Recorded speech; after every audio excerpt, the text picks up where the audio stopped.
તમે મારા દેવના દીધેલ છો. અને આ પડકારો દેવના દીધેલા હોય ઈ જ કરીએ કે યાર. બાકી કેટલાય કરોડપતિ છું. ઘણી વાર કહું છું ડાયરામાં કે કોઈને આગ લાગુ છું તો કોઈને નૂર લાગુ છું, ખરેખર તો હાવ ખાલી છું યાર. છતાં ભરપૂર લાગુ છું. તમારી આગળ 1 રૂપિયો ન હોય, તમારી આગળ મોટી ગાડી ન હોય, બંગલા ન હોય, અને દુનિયામાં કે આ તો ભરેલો માણસ છે, આની વાત ન થાય, તો સમજી લેવું કે કાળિયા કુવાની જગદંબા બેઠી એની કૃપા છે તમારા ઉપર. જગતમાં કૃપા વગર કાંઈ સેજ નહીં. ઘણા વાતું કરે બહુ જાજુ ભણેલા હોય, એકચ્યુઅલી વહેલા જાગવું પડે. તો આપણાથી વહેલા કોઈ જાગતું જ નહીં હોય. કૃપા જ્યારે ભેળી ભળી જાય, આશીર્વાદ જો કોઈ મા બાપના કે આપણા પરિવારના કોઈના આશીર્વાદ ભળી જાય, એટલે આ ગોહિલવાડની ધરતીમાં જ્યારે મળવાનું થયું છે ત્યારે આ ગોહિલવાડના એવા ઉજળા ઇતિહાસો છે. અને મેં કીધું એમ કે ઘોડાના ડાબલે જેને 1800 પાદર આપી દીધા, એ ભગવતી ભેળી આલી થઈ. બાકી તરવારથી કોણ કે લઈ શકો? તમે જાણો છો, હું જાણું છું. માનો પ્રતાપ જો તમારી ભેળો ભળી જાય તો દુનિયામાં ક્યાંય જવાની જરૂર નથી. એટલા હું કહું છું કે આ પડકારા જેટલા થાય છે એ બધા દેવના દીધેલા છે. બાકી તો ન ઓશિયાળા થઈને ખૂણામાં બેઠા હોય, પડકારો કરવાની હિંમત જ ન હોય. અને હજી છેટ સેવાડા બેઠા ત્યાં સુધી વાત કરું છું, સાંભળજો. આ જે ઘોળ થાય છે આટલી બધી, આ બધો ડાયરો જાય ઘોળ કરે છે, એ પૈસા બધા માના સાનિધ્યમાં, ભગવતીના સાનિધ્યમાં આયા રહેવાના છે. એમાંથી 1 રૂપિયો પણ ક્યાંય જવાનો નથી ધર્મના કામમાં. અને ભાવનગર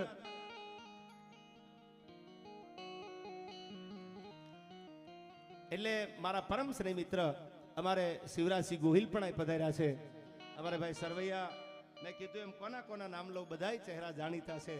હા, વજાણું આ શેર છે, દાદામાં ક્યાંક ઓળખીતા નીકળે. ત્યારે મારે વાત જે કરવી છે આપને, પહેલી વાત આ ધર્મના થાંભલે બેઠા છીએ ત્યારે હું વાત કરી દઉં. જ્યાં ભગવતી બિરાજે છે, જ્યાં મા બિરાજમાન છે, એમાં 12 વાગ્યા પછી આપે જાણો છો હનુમાન જયંતિ થઈ ગઈ છે. જે હનુમાન બિરાજે છે, હું ઘણી વાર ડાયરામાં પ્રસંગ કહું છું. આજે હનુમાનના સાનિધ્યમાં માના ખોળે પહેલી વાત કરી દઉં.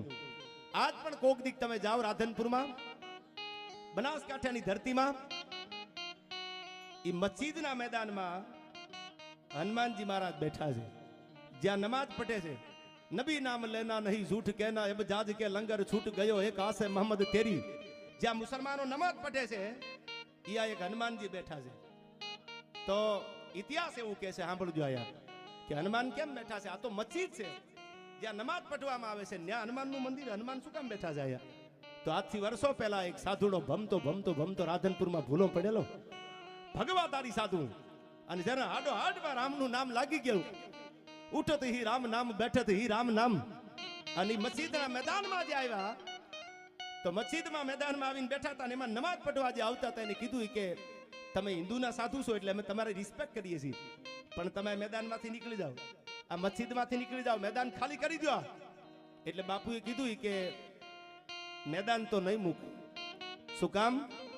જેને ભગવો પહેર્યો તો, હું ઘણી વાર કહું છું સાધુ સંતો બેઠા છે એટલે કે આપણે સાધુ સંતોને પગે શું કામ લાગી, શું કામ એને આપણે નમવું પડે છે? જેને એક જ કલર પહેરી લીધો છે એને બીજા કલરની જરૂર નથી યાર. દુનિયામાં કલર બદલાવેની કોઈ દી કિંમત ન હોય. આ તો એક કલર પહેરી લીધો છે, પછી હવે જીવતર પૂરું થાય ત્યાં સુધી એક જ કલર છે. અને ભગવો ધારણ કરેલો સાધુડો જેથી રાધનપુરની મસ્જિદના મેદાનમાં બેઠેલો, અને તેથી એને કહેવામાં આવ્યું મેદાન મૂકી દો, આયા અમારે નમાજ કરવામાં તકલીફ પડે છે. એટલે બાપુએ ના પાડી કે મેદાન નહીં મૂકવું. એટલે બધા માણસો ભેળા થયા અને ભેળા થઈને કીધું કે મેદાન મેલી દો, તોય ન મૂક્યું. અને આ ફરિયાદ આ 1947માં ભારત આઝાદ થયો, લોકશાહી આવી. 1947 પહેલા રાજાશાહીનો યુગ હતો, તમે જાણો છો. પાલનપુર નવાબનું શાસન હતું, રાધનપુર નવાબનું શાસન હતું, જુનાગઢ નવાબનું શાસન હતું. આવા નવા બીજા શાસનો હાલતા હતા. હવે વાતું કરું છું આપણી ધર્મની, ત્યારે સાંભળજો. એ રાધનપુરના નવાબ આગળ કોઈ ફરિયાદ કરી કે નવાબ સાહેબ, એક હિન્દુ સાધુ કોઈ આવ્યા છે ભગવાધારી, અને એ મેદાનમાં માંડવો નાખીને બેહી ગયા છે ને એમ કહે છે કે નીકળવું નથી, અહીંથી જવું નથી, તો તમે માણસો મોકલો, બળજબરી કરો, એ સાધુને મસ્જિદના મેદાનમાંથી બહાર કાઢો, તગડી મેલો એને. હનુમાન જયંતિ છે એટલે મને આ પ્રસંગ યાદ આવે. અને બાગડતા બાગડતા બાગડતા બાગડતા બાગડતા ઘોડાની પડગલી વાગવા મંડાણી. રાધનપુર નવાબ આવ્યા, માણસો ભેળા હતા. એક તાલુકા પંચાયત, એક જિલ્લા પંચાયત કે કલેક્ટર આવે તો એનો પ્રોટોકોલ તમે જોયો હશે. એક તમે સેશન કોર્ટમાં કે હાઈકોર્ટમાં જજની સામે ઉભા રહ્યો તો તમારા આ શર્ટના બધા બટન બંધ કરવા પડે. પ્રોટોકોલ તમે જોયો હશે. આ તો રાધનપુરનો નવાબ, અને એની હારે જે માણસો હતા અને આવ્યા પણ ત્યાં તો ભગવાધારી આપણો બાવલિયો સીતારામ સીતારામ કરીને ધૂણો ધખાવેલો. રાધનપુરના નવાબે કીધું કે બાપજી અમારામાં ફકીર હોય, હિન્દુમાં સાધુ હોય, એટલે તમારી કદર કરું છું, તમને રિસ્પેક્ટ આપું છું, આ મેદાન મૂકીને નીકળી જાઓ. પણ બાપુ એકના બે નો થયા એટલે માણસોએ કીધું નીકળી જાવ અહીંથી. એ બહુ જ્યારે આજીજી કરવામાં આવી ત્યારે ભગવાધારી સાધુડો એટલું બોલ્યો, સનાતન ધર્મની અને મારા રામની તાકાત જુઓ તમે, કે તમે કયો છો મને અહીંથી નીકળવાનું, તો મારે કોઈને નડવું નથી, મારે નીકળી જવું છે અટાણે. પણ શરત એક. તો રાધનપુરના નવાબે કીધું કઈ શરત તમારી છે? જે શરત હોય માનવામાં આવશે. બોલો બાપુ. કે શરત એક છે કે હું એક નાના એવા પથ્થરને ઉપાડીને તમારી મસ્જિદના મેદાનમાં મેલી દઉં, તમારી રાધનપુરની તાકાત હોય તો આને હલાવી દો, તો અટાણે રાધનપુરનું આ મસ્જિદનું મેદાન મૂકીને અટાણે નીકળી જાવ, પાછું વળીને જોવું તો મારો ભગવો લાજે, પણ એકવાર મારી શરત માનો. ત્યારે રાધનપુરના નવાબે કીધું કે આપકી શરત हमको મંજૂર હે, મંજૂર છે તમારી શરત. અને તેથી ઈ બાવલિયો ઈ સાધુડો એક નાનો એવો પાણો લીધો, હાથમાં 500 નો પાણો લીધો, અને રાધનપુરમાં ઈ જે મસ્જિદનું મેદાન હતું એમાં પથ્થર મૂકી અને રાધનપુરના નવાબને કીધું હવે આ તમારામાં ત્રેવડો હોય તો હલાવી દો પાણાને.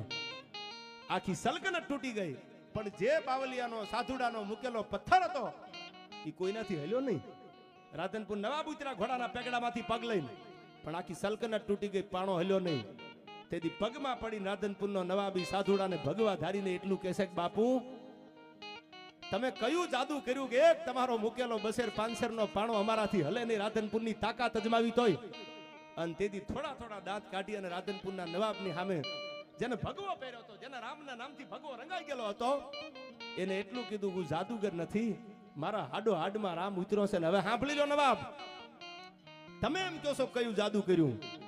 તમે જ્યારે આ મેદાન મૂકવાની વાત કરીને ત્યારે મેં પથ્થર ઉપાડીને એટલું કીધું તું કે મારો હનુમાન હોય તો અહીંથી ડગલું દેતો નહીં. કોના બાપની તેવડ છે મારા હનુમાનને અહીંથી ડગલું દેવારે? મારો હનુમાન હોય તો અહીંથી ડગલું ન દેતો. એ રાધનપુરના આજ પણ તમે કોક દીકી મસ્જિદમાં જાઓ તો હજી આપણો હનુમાન ને બિરાજે છે. અને હનુમાન કોને બેહાર્યા? એ પથ્થર મૂક્યો કોને? પ્રેમદાસ બાપુ ગોદડિયા નામનો સાધુ હતો, અને પ્રેમદાસ બાપુ ગોદડિયાએ કીધું તું મારો હનુમાન હોય તો અહીંથી ડગલું દેતો નહીં. આ આપણી તાકાત છે, આ સનાતન ધર્મની તાકાત છે. ત્યારે મેં કીધું એમ મારા બધા ભાઈબંધો છે, મિત્રો આયા છે, અને હું ગોહિલવાડ માટે રૂડું એટલા માટે નથી લગાડતો કોઈને સારું લાગે એટલું, પણ ઇતિહાસ મેં વાંચ્યા છે. સૌરાષ્ટ્રની રસધાર, સોરઠી બારવટિયાના 3 ભાગ, એમાં જોગીદાસ ખુમાણની વાર્તા કોકની વાંચી લેજો યાર. ગોહિલવાડીને 1 વાર નહીં, 2 વાર નહીં, 3 વાર નહીં, લાખ વાર સલામ કરવાનું મન થાય. ગરાસિયો આવો ક્યાં કરે યાર? જેને ભાવનગર મહારાજા જોગીદાસ ખુમાણ બારવટે હતા, અને નાનીબાઈ એમ કીધું તું કે જોગીદાસ ભલે બારવટે હોય પણ એના છોકરાને રજળવા દેવી તો આપણું રજવાડું લાજે, આપણાથી આ થાય નહીં. આ ભાવેણા છે. ત્યારે આ મારા મિત્રો બધા શિવરાજસિંહની આખું અમારે વિજયસિંહ બધા પધાર્યા છે. ત્યારે મારે પ્રસંગો આગળ ઉપર કહેવા છે, પણ હનુમાન જયંતિ છે ત્યારે 2 કડી હનુમાનની રૂડી લાગે. ટાણું હોય ને ત્યારે ગીત ન ગાય તો ટાણું વયું જાય, નાણું તો મળે. ત્યારે હનુમાન જયંતિ છે. હનુમાન માટે મને યાદ આવે કેવો છે ભગવાન હનુમાન. તો જાય હનુમાન જ્ઞાન ગુણ સાગર, જાય કપીસ તિહુ લોક ઉજાગર. હા ડાયરો, હા સરવૈયા. રામદૂત અતુલિત બલ ધામા, અંજન પુત્ર પવન સુત નામા.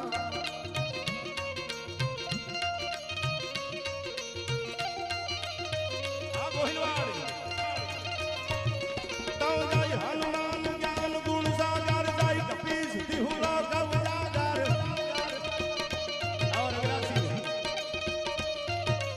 મને નામ તો આમ તો રવિરાજસિંહ નામ, રવિરાજસિંહ ને હા, હમણાં એમની ઝપટું જોઈ મેં. હા, એટલે રવિરાજસિંહ પણ આ પધાર્યા છે. મેં કીધું એમ નામી અનામી ક્યાંક નામ રહી જાય તો માફ કરશો. બધા ભાઈ બનશે આયા ગોહિલવાડના. કુલદીપસિંહ બધા મિત્રો એવા છે કે જેના નામ લઉં તો મોઢું ભરાઈ જાય એવા ભાઈ બનશે. ત્યારે હનુમાન જ્ઞાન ગુણ સાગર, જાય કપીસ તિહુ લોક ઉજાગર.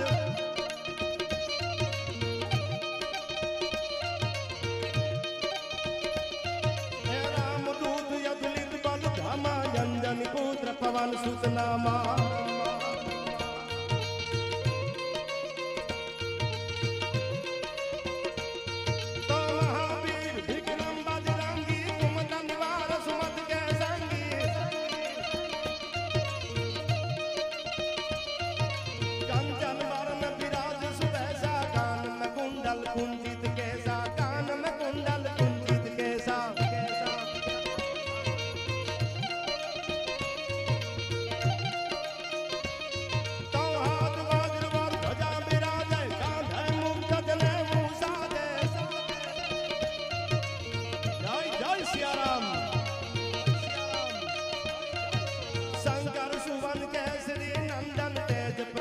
महाजगवंदन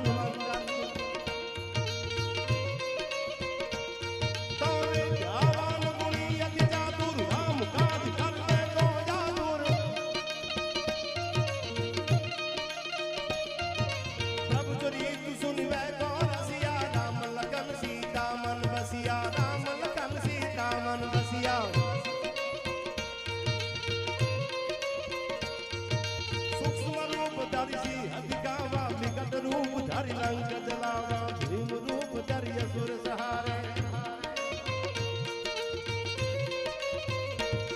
तो सूक्ष्म रूप धरि अधिकावा विकट रूप धरि लंक जलावा भीम रूप धरि असुर सहारे रामचंद्र के काज सवारे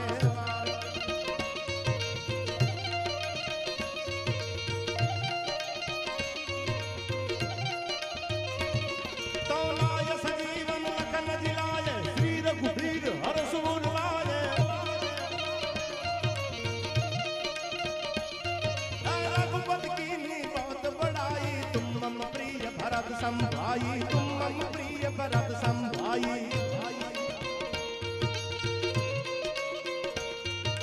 सहस्र बदन तुम्हारा यश गावे अस कई श्रीपति कंठ लगावे ये सनकादिक ब्रह्मादि मुनीसा नारद सारद सहित अहिसा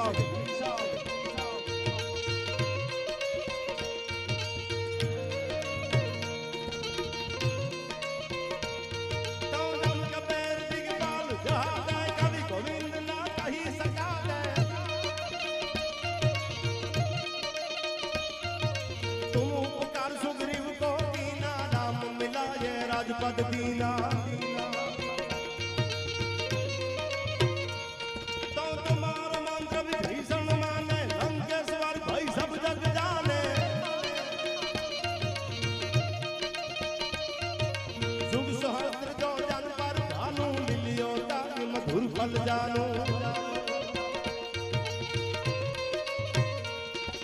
प्रभु मुद्री का मेल मुखमाई जल धिलान जाई अजरत नाई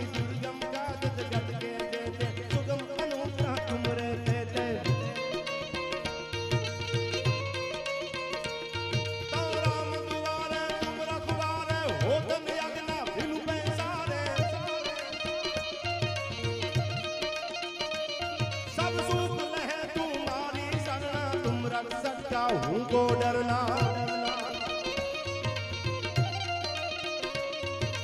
आपन तेजस हारो आपे तीनों लोग या आकाश कापे और भूत पिशाच निकट नहीं आवे महावीर जब नाम सुनावे महावीर जब नाम सुनावे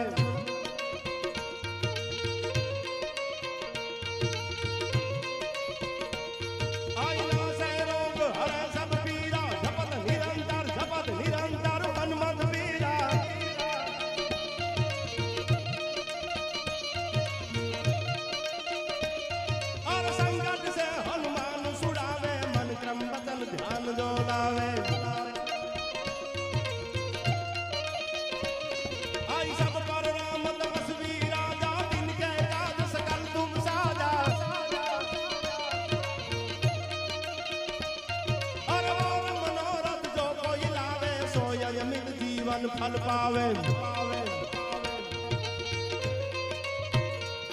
आई जानो युग प्रताप तुम्हारो है पर सीध जगत उजियारो आ साधु संत के तुम रखवारे असुर निकंदन राम दुलारे और यश सिद्धि नवनिधि के दाता असुर दीन जानकी माता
રામ તો પવન તને સંકટ હરણ અન મંગલ મંગલ મૂર્તિ રૂપ પણ રામ રામ લખન સીતા સહિત એ મારા હૃદય બસો સુરભ મેં યાદ એટલા માટે કર્યું કે આજ હનુમાન જયંતિ છે એટલે એ પ્રસંગ ઉપર જો હનુમાન ચાલીસા ગાય નહીં તો રૂડું લાગે ને. ભગવતી આશાપુરાની પણ મને અહીંથી ફરમાય છે